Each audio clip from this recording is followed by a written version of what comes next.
Good afternoon. My name is Arlene Reese, and I am the Assistant Manager of the Lincoln Branch Library. Years ago, I kept hearing and seeing the word Juneteenth. And because I wondered what Juneteenth was, I thought other people might want to know about Juneteenth too. So today, I am going to share with you what Juneteenth is and what is Juneteenth. I want to answer that question for you. Juneteenth is the oldest known celebration that commemorates the ending of slavery in the United States, dating back to 1865. It was on June 19th that the Union soldiers, led by Major General Gordon Granger, landed at Galveston, Texas, with news that the war had ended and that the enslaved were now free. I need you to know that this was 2.5 years after President Lincoln's Emancipation Proclamation, which had become official January 1st, 1863. One of General Granger's first orders of business was to read to the people of Texas General Order Number 3.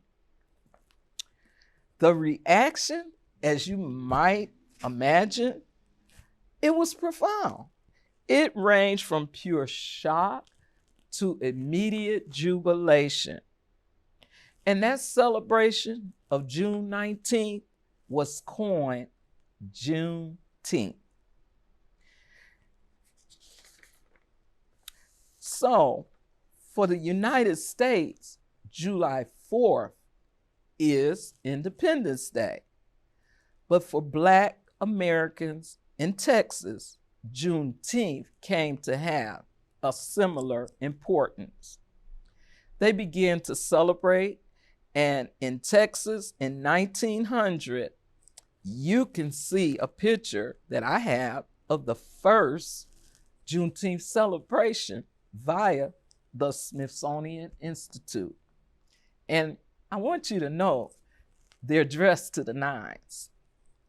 Juneteenth, like the 4th of July, was a time for grand public celebrations that feature barbecues and fish fries.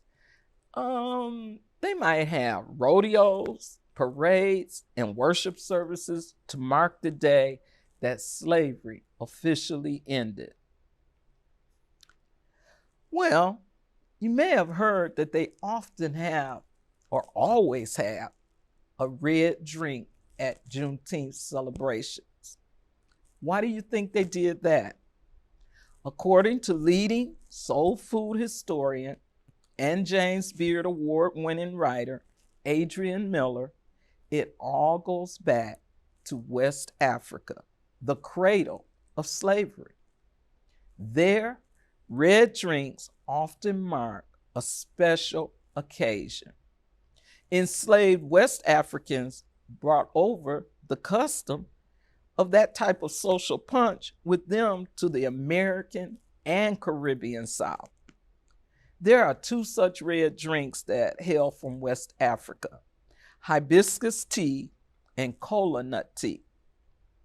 And at the early Juneteenth celebrations in the 1870s and 1880s, the red drink of choice was red lemonade. It was made with cherries, crushed strawberries, perhaps food coloring.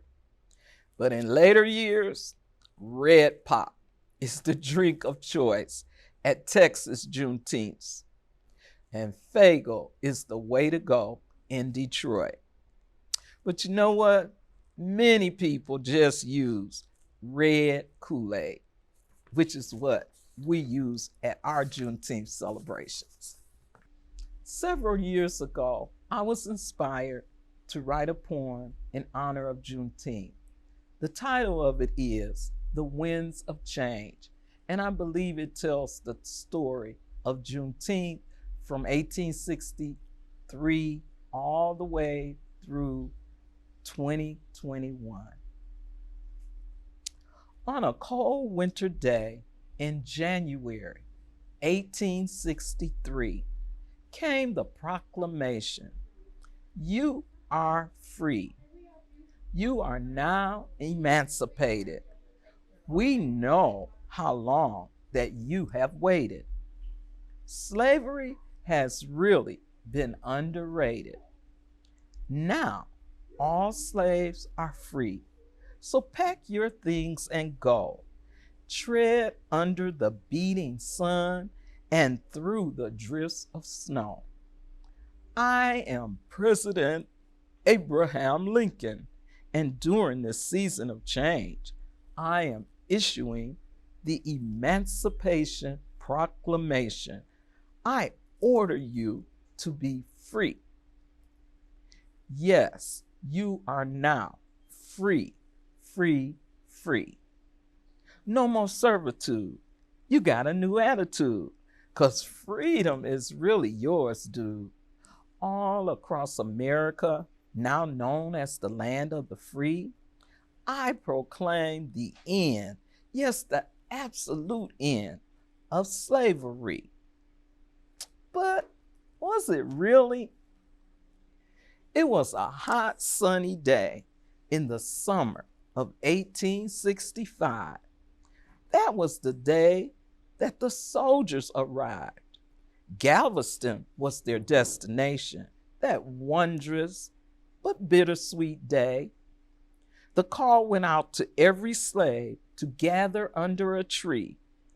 It was June 16th or 19th, and the meeting was called to tell them that now you are free. "I am General George Granger," came the shout from a balcony. "And during this season of change, I am here to proclaim that according to General Order Number 3, you all are now free. No more servitude. You got a new attitude.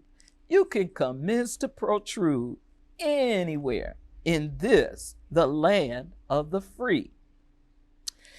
It was a hot summer day on June 19th, 2021, when a bill was signed into law, and it made a way for that wondrous, bittersweet day to become a federal holiday. I am President Joe Biden, and during this season of change, with this pen, I declare that the memory of the end of slavery on June 19, 1865, we will always and forever celebrate Juneteenth. Thank you very much.